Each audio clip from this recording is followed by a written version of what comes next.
کہ حضرت شیخ نور اللہ مرکزوں نے ایک حدیث بتائی، اللہم صلی علی محمد النبی الامی وعلی آلہ وسلم تسلیما۔ بہت شکریہ حضرت کا کیا۔ حضرت شیخ نے فرمایا کہ اس حدیث کی فضیلت میں یہ بتایا گیا ہے کہ جمعہ کے دن جمعہ کی نماز پڑھنے کے بعد اپنی جگہ پر بیٹھے رہ کر اٹھنے سے پہلے، بات چیت کرنے سے پہلے اسی جگہ بیٹھ کر 80 مرتبہ اگر کوئی آدمی یہ درود شریف پڑھتا ہے، اللہم صلی علی محمد النبی الامی وعلی آلہ وسلم تسلیما، تو اس کو 80 سال کی عبادت کا ثواب ملتا ہے۔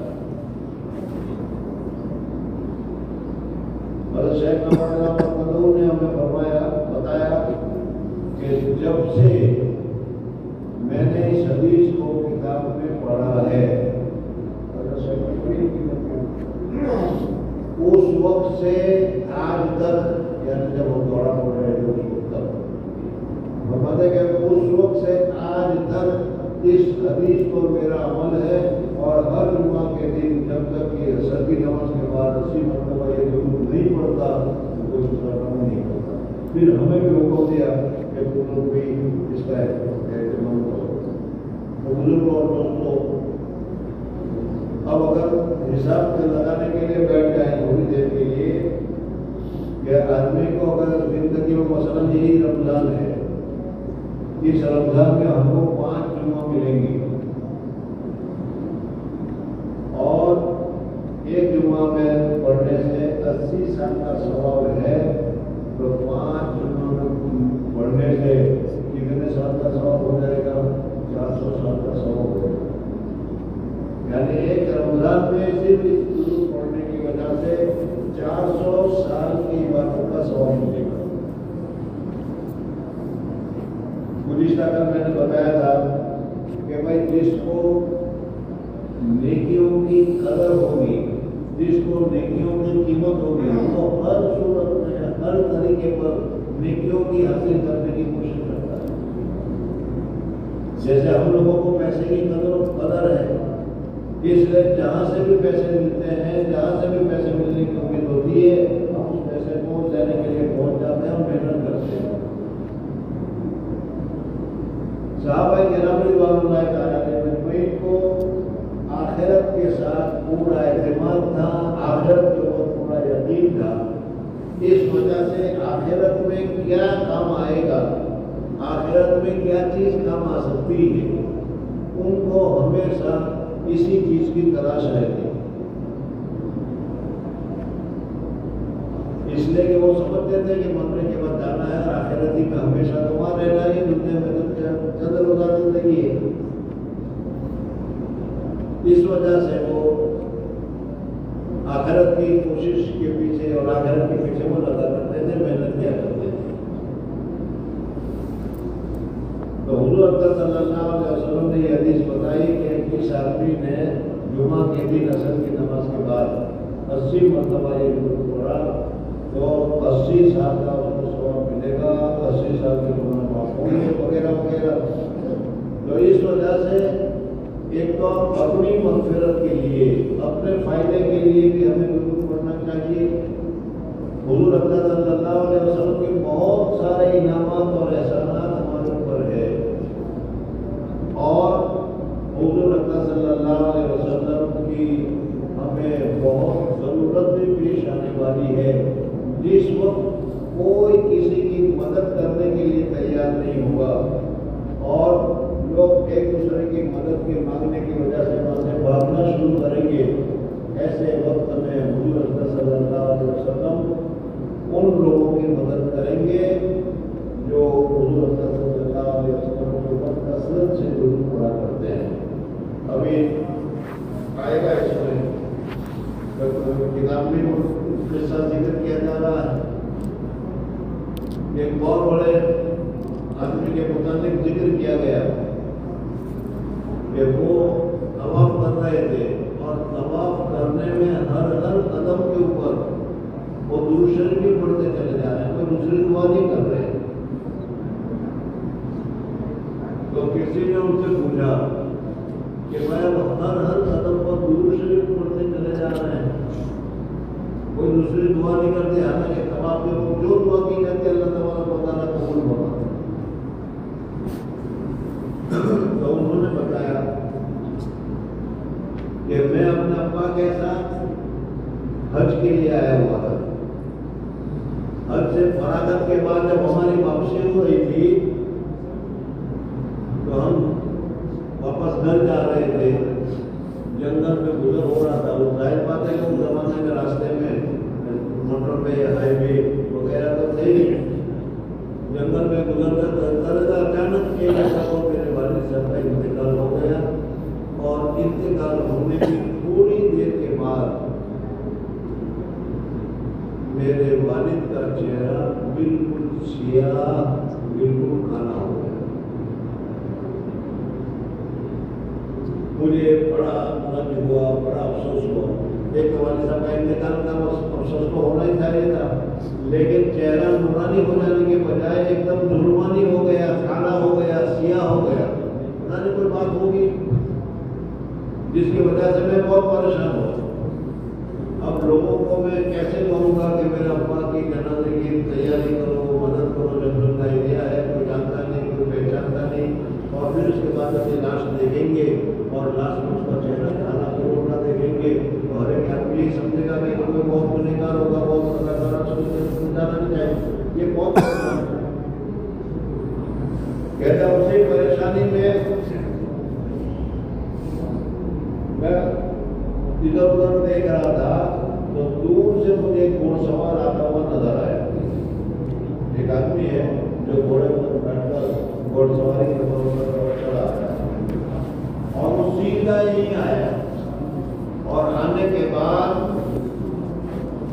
میرے والد صاحب نے جنازے کے پاس میں گیا، چہرے سے چادر کو ہٹایا اور کیا ہے اپنا دست مبارک پھیرا اور چہرہ مبارک بالکل نورانی ہو گیا، اور نورانی ہونے کے بعد پھر وہ آدمی پھر گھوڑے پر جیسا آیا تھا ویسا جانے لگا تو میرے پکڑ کے لیا۔ ظاہر بات ہے کہ ایسے وقتوں میں اگر کوئی آدمی مدد کرنے والا ہو اور اتنی بڑی مدد کرنے والا ہو تو آدمی کتنا زیادہ اس کا متشکر ہو جائے گا، کتنا زیادہ شکریہ ادا کرے گا۔ میں نے پوچھا پتا ہے کون؟ تو اس وقت انہوں نے جواب دیا کہ میں حضور اقدس صلی اللہ علیہ وسلم میں محمد رسول اللہ ہوں، اور یہ تیرا باپ جو تھا وہ روزانہ اتنی مرتبہ درود شریف میرے پر بھیجا کرتا تھا، اس درود شریف کی فضیلت کی وجہ سے، اس درود شریف کے بھیجنے کی وجہ سے میں آج یہاں پر تمہاری مدد میں آیا کہ اس وقت میری میں مدد کی ضرورت تھی اور کوئی مدد کرنے والا نہیں تھا۔ یہ پورا قصہ مدرسہ نے ایک ذکر بھی کیا ہے، اور بھی بہت سارے قصے بھی ہیں اس میں۔ مجھے صرف یہاں پر اتنا بتانا ہے کہ حضور اقدس صلی اللہ علیہ وسلم کو یا حضور اقدس صلی اللہ علیہ وسلم کی ہمیں اس وقت ضرورت ہے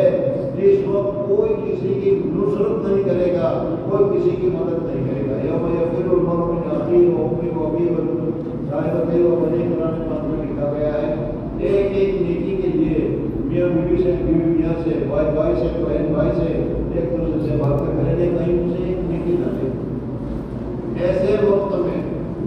حضور اقدس صلی اللہ علیہ وسلم ہمارے کام آئیں گے، ایسے وقت میں حضور اقدس صلی اللہ علیہ وسلم ہماری سفارش کریں گے، ایسے وقت میں حضور اقدس صلی اللہ علیہ وسلم حوض کوثر سے پانی پلائیں گے، تو ہمیں حضور اقدس صلی اللہ علیہ وسلم کا احترام اور ادب بھی کرنا چاہیے، اور حضور اقدس صلی اللہ علیہ وسلم کو درود بھی پڑھتے رہنا چاہیے۔ بزرگ اور دوستوں، درود شریف کی بہت ساری فضیلت آ رہی ہے، اور اللہ جل جلالہ و والوں نے قرآن پاک میں فرمایا ہے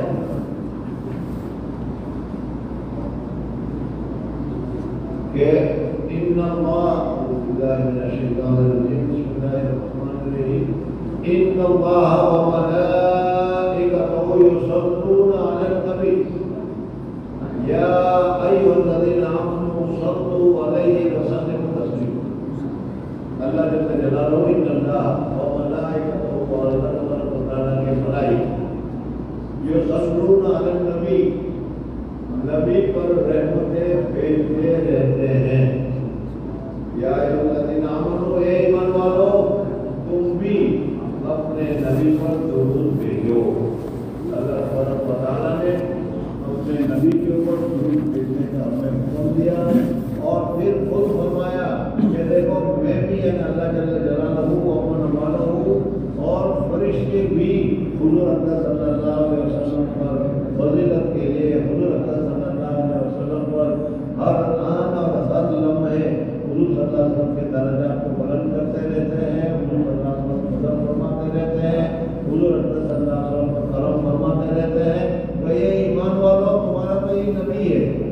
تمہیں بھی اس نبی کے لیے درود شریف پڑھنا چاہیے اور مسئلہ کو ملنا چاہیے۔ بزرگ اور دوستوں، اور بھی بہت سارے پیغمبر ہیں اور بڑے بڑے اونچے درجے کے پیغمبر ہیں۔ حضرت آدم علیہ السلام کو دیکھو، حضرت نوح علیہ السلام کو دیکھو، حضرت ابراہیم علیہ السلام کو دیکھو، حضرت موسیٰ علیہ السلام کو، حضرت عیسیٰ علیہ السلام، جتنے بھی انبیاء ہیں، جتنے بھی رسول ہیں، سب اپنی جگہ پر پڑے، لیکن جو مقام اللہ جل جلالہ و من والوں نے حضور اکرم صلی اللہ علیہ وسلم کو عطا فرمایا ہے، وہ مقام کسی دوسرے کو عطا نہیں فرمایا۔ اس آیت میں اللہ تبارک و تعالیٰ نے فرمایا کہ ان اللہ و ملائکتہ یصلون علی النبی، کہ اللہ جل جلالہ اور اس کے فرشتے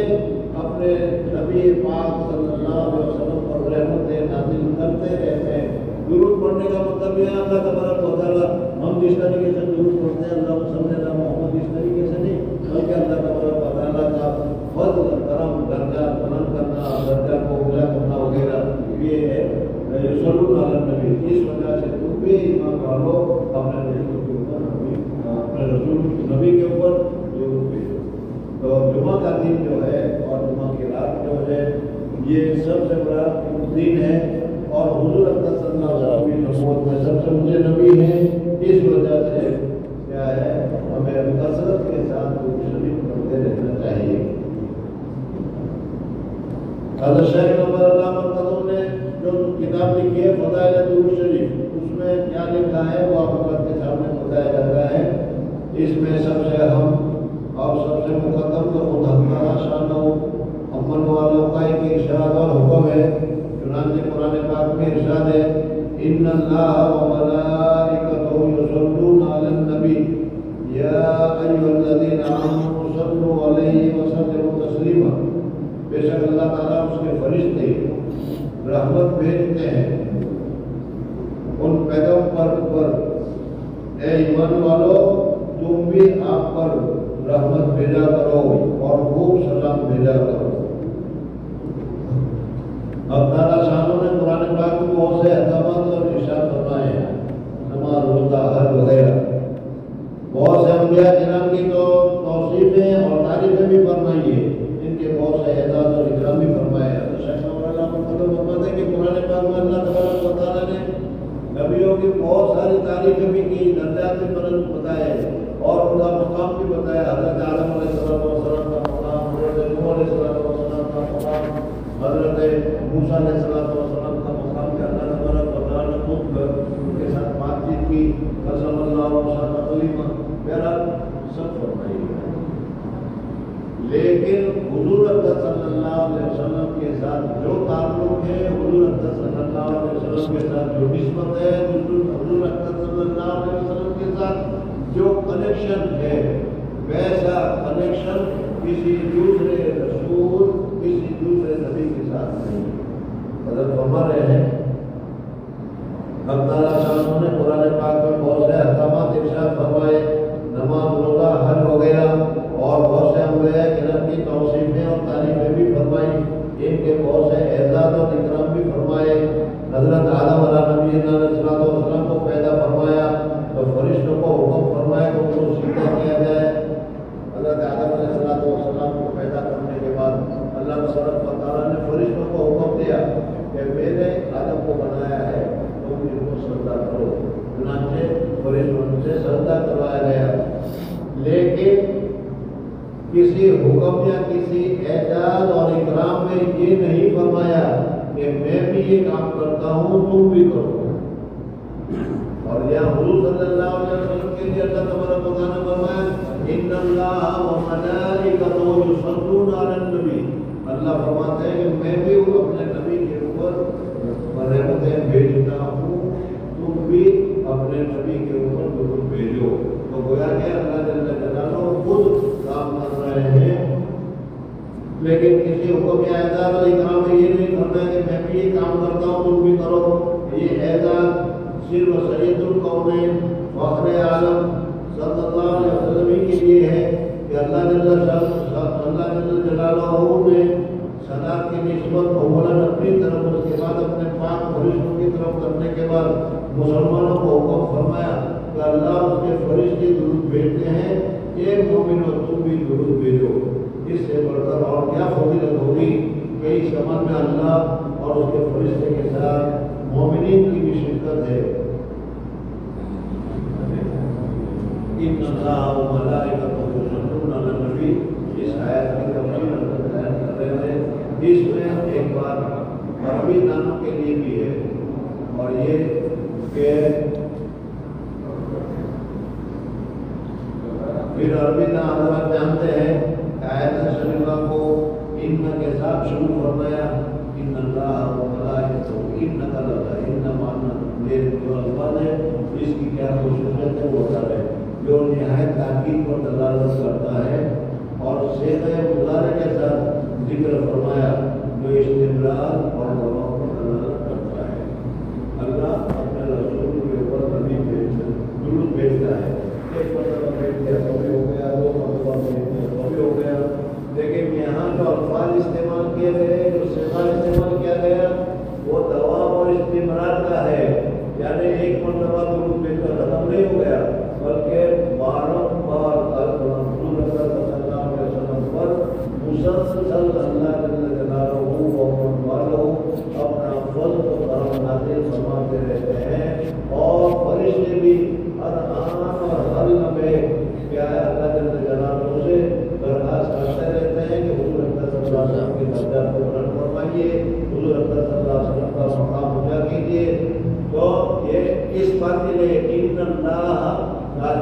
لفظ استعمال کیا، اور پھر کیا ہے یصلون میں مضارع کا صیغہ استعمال کیا۔ اللہ اس کے فرشتے ہمیشہ درود بھیجتے رہتے ہیں نبی پر۔ علامہ سخاوی لکھتے ہیں کہ آیت شریفہ مضارع کے صیغے کے ساتھ دلالت کرنے والا ہے، استقرار اور دوام پر دلالت کرتا ہے، اس بات پر کہ اللہ اور اس کے فرشتے ہمیشہ درود بھیجتے رہتے ہیں نبی کریم صلی اللہ علیہ وسلم پر۔ تفسیر کی ایک دوسری کتاب ہے روح بیان، اس میں ہے کہ بعض علماء نے لکھا ہے کہ اللہ کا درود بھیجنے کا مطلب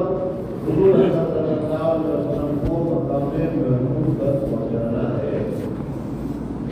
اللہ تبارک و تعالیٰ حضور صلی اللہ علیہ وسلم کو درود بھیجتے ہیں، ایک تو مقام نبی بتایا کہ کہنا ہے کہ اللہ تعالیٰ رسول بھیجتے ہیں، اللہ تعالیٰ حضور صلی اللہ علیہ وسلم کے درجات کو بلند کرتے ہیں، حضور صلی اللہ علیہ وسلم کو فضیلت عطا فرماتے ہیں۔ اور دوسرا مطلب یہ ہے کہ اللہ جل جلالہ اور والوں نے ایک بہت ہی بڑا مقام، ایک بہت ہی بڑی جگہ بنائی ہے، اور اس جگہ اور اس مقام کا نام شریعت کے اندر میں مقام محمود ہے۔ مقام محمود کون اس مقام کا حقدار کون ہوگا، یہ جگہ پر اس کو بٹھایا جائے گا، یہ جگہ کس کے حصے میں آئے گی، آج تک سسپینس ہے، بتایا نہیں ہے۔ جو آدمی اس لائق ہوگا اللہ جل جلالہ و من والہ اس درجے پر اس کو بٹھائیں گے، اور جب مقام محمود پر بیٹھنے والے کا پاور کتنا بڑھ جائے گا، کتنا اونچا ہوگا، یہ بھی دیکھ لو۔ اس وقت اللہ جل جلالہ و من والہ بہت زیادہ جلال میں ہوں گے، بہت زیادہ غصے میں ہوں گے، کسی آدمی کو اللہ جل جلالہ اور والوں کے ساتھ بات کرنے کا مقام نہیں ہوگا، بات کرنے کی پوزیشن نہیں ہوگی، اور کوئی بھی اللہ تبارک و تعالیٰ کے ساتھ بات نہیں کر سکے گا، بلکہ اللہ تبارک و تعالیٰ بہت جلال رہے گا۔ ایسے جلال کی حالت میں یہ مقام محمود پر جو آدمی فائز ہوگا، مقام محمود کا عہدہ جس کو ملا ہوگا، وہ اللہ تبارک و تعالیٰ کے سامنے سجدے میں جا کر تسبیحات پڑھ کر اللہ کا غصہ ٹھنڈا کر کے اللہ تبارک و تعالیٰ کی طرف بات کر سکے گا، اور اللہ تبارک و تعالیٰ سے اپنی بات کو بول سکے گا۔ اور یہ درجہ حضور اکرم صلی اللہ علیہ وسلم فرماتے ہیں کہ مجھے اللہ کی ذات سے امید ہے کہ یہ درجہ مجھے ملے گا۔ اس وجہ سے کل پرسوں بھی میں نے بتایا تھا کہ اذان کے بعد جو دعا ہے اللہم رب هذه الدعوة التامة والصلاة القائمة، یہ ہمیں ضرور دعا پڑھتے رہنا چاہیے۔ اس کا فائدہ تو ایک وہ بتایا کہ حضور صلی اللہ علیہ وسلم فرمائے کہ جس نے یہ دعا پڑھی میری سفارش اس کے اوپر اتر پڑے گی، لازم ہو جائے گی، اس کی مغفرت کرانا میرے لیے لازم ہو جائے گا، یہ تو بتایا۔ لیکن یہ ہے کہ اس دعا میں اللہ تبارک و تعالیٰ نے جو مقام محمود بنایا ہے، ہم اللہ جل جلالہ اور والوں سے درخواست کرتے ہیں کہ یہ اللہ تو ہمارے حبیب پاک صلی اللہ علیہ وسلم کو مقام محمود کے درجے تک پہنچا کر مقام محمود کی پوزیشن عطا فرما۔ اللہم رب هذه الدعوة التامة والصلاة القائمة آتے عطا کرو، آتے محمد الوسیلۃ والفضیلہ، حضور اکرم صلی اللہ علیہ وسلم کو وسیلہ اور فضیلہ عطا کرنے کے ساتھ حضور اکرم صلی اللہ علیہ وسلم کو مقام محمود کی جگہ عطا فرمائے۔ یہ ہم دعا کرتے ہیں۔ میں نے بتایا تھا تمہیں کہ اللہ جل جلالہ اور والوں نے یہ مقام محمود بنایا ہے، اور مقام محمود ملے گا حضور اکرم صلی اللہ علیہ وسلم کو، ابھی کسی کو نہیں ملا، قیامت کے بعد وہ ملے گا حضور اکرم صلی اللہ علیہ وسلم کو، اللہ تعالیٰ دینے والے ہیں۔ اور جب اللہ اپنے محبوب کو کوئی چیز دینا چاہے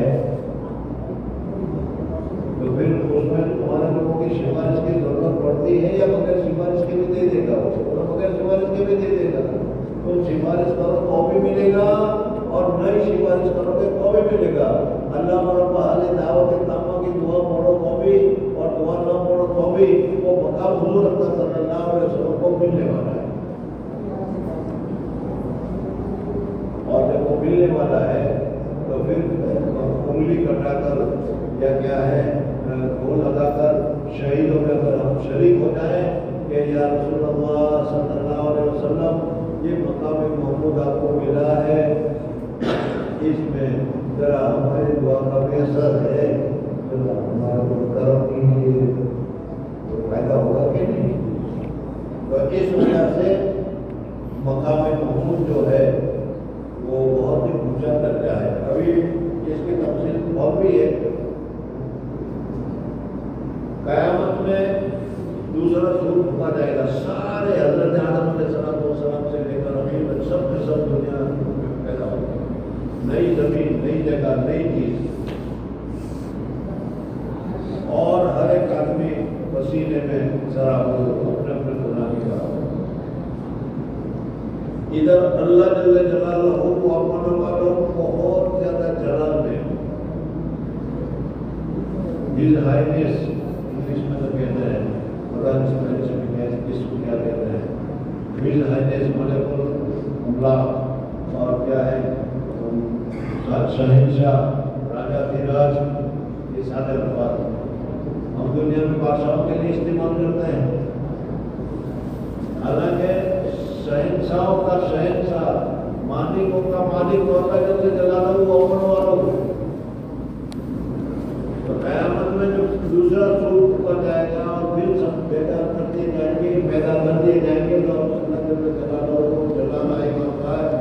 الملوک، اے شہنشاہ، راجا دھیراج، بڑے بڑے سردار تو جس کے نام کی پوتیاں چلا کرتی تھی وہ کہاں ہے آج؟ لیمن الفلک اليوم، اللہ تعالیٰ خود کہیں گے، لیکن کسی میں اللہ تعالیٰ کے بولنے کی جواب دینے کی ہمت نہیں ہوگی، اس لیے اللہ تعالیٰ خود ہی فرمائیں گے لیمن الفلک اليوم للہ الواحد القہار، آج ایک ہی پروردگار اور ایک زبردست پروردگار ہی کا کنٹرول ہے، آج کسی کا کنٹرول نہیں۔ یہ قیامت میں دوسرے شروع کو بڑھتا ہے۔ حساب کتاب ابھی نہیں ہوگا، سب پریشان، کچھ لوگ آپس میں مشورہ کریں گے کہ یار بڑی پریشانی کا زمانہ ہے، بڑی مصیبت کا زمانہ ہے، بڑی تکلیف کا زمانہ ہے، اس سے تو اچھا یہ ہے کہ حساب کتاب ہو جائے تو یہ اس پریشانی سے تو جان چھوٹے۔ اس وجہ سے وہ آپس میں سوچیں گے کہ اللہ تبارک و تعالیٰ کو حساب کتاب کی طرف کون متوجہ کرے، چلو ہم کسی کو زیادہ سفارش کراتے ہیں تو وہ ایک جماعت سوچے گی کہ اللہ نے آدم کے پاس چلتے ہیں، حضرت آدم کو اللہ تعالیٰ نے پیدا کیا، حضرت آدم علیہ السلام کو اپنے صورت کاملہ سے بنایا، حضرت آدم علیہ السلام کو فرشتوں سے سجدہ کروایا، بڑا عزت عطا فرمایا، چلو آ سکتے ہیں۔ یہ جماعت حضرت آدم علیہ السلام کے پاس پہنچے گی اور حضرت آدم علیہ السلام سے وہ کہیں گی کہ آپ اللہ تبارک و تعالیٰ کے بندے ہیں، اللہ تبارک و تعالیٰ نے آپ کو پیدا کیا، اپنے ہاتھ سے بنایا، اللہ تبارک و تعالیٰ نے آپ کو جنت میں رکھا، اللہ تبارک و تعالیٰ نے آپ کے اوپر یہ کرم کیا، یہ احسان کیا، فرشتوں سے سجدہ کروایا وغیرہ سب۔ ہم یہ چاہتے ہیں کہ آپ اللہ جل جلالہ والوں سے ذرا سفارش کر دیجیے کہ یا اللہ یہ مخلوق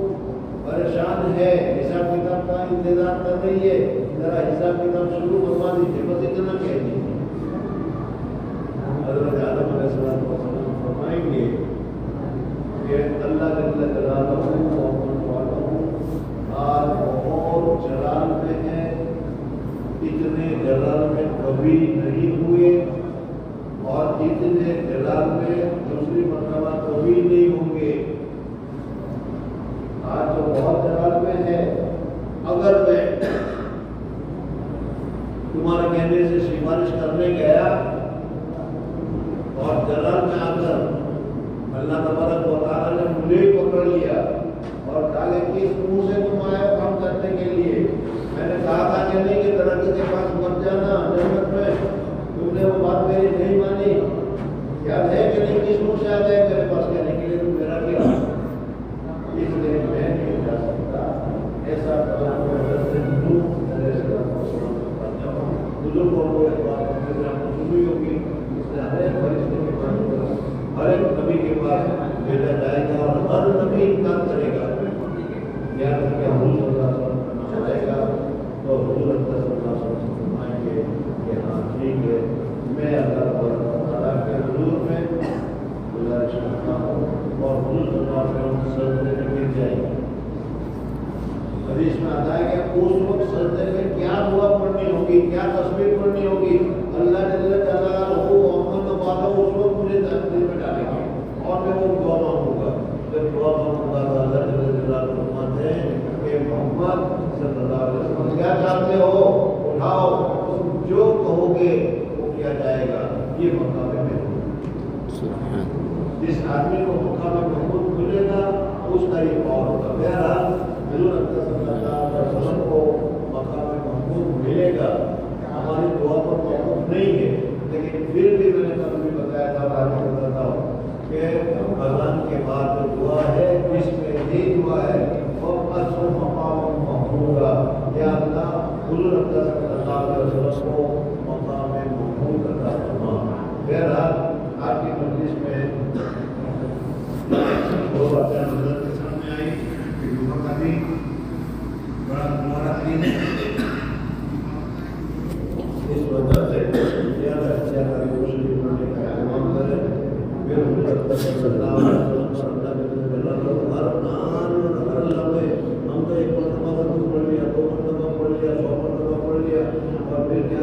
6-5 گھنٹے تک کافی بیٹھے رہتے ہیں، لیکن اللہ جل جلالہ اپنے حبیب پر ہر آن اور ہر دم کے ضرور بھیجتے رہتے ہیں، فضیلت اور بھیجتے رہتے ہیں، جس وجہ سے ہمیں بھی درود شریف کے ساتھ بڑھتے رہنا چاہیے۔ اللہ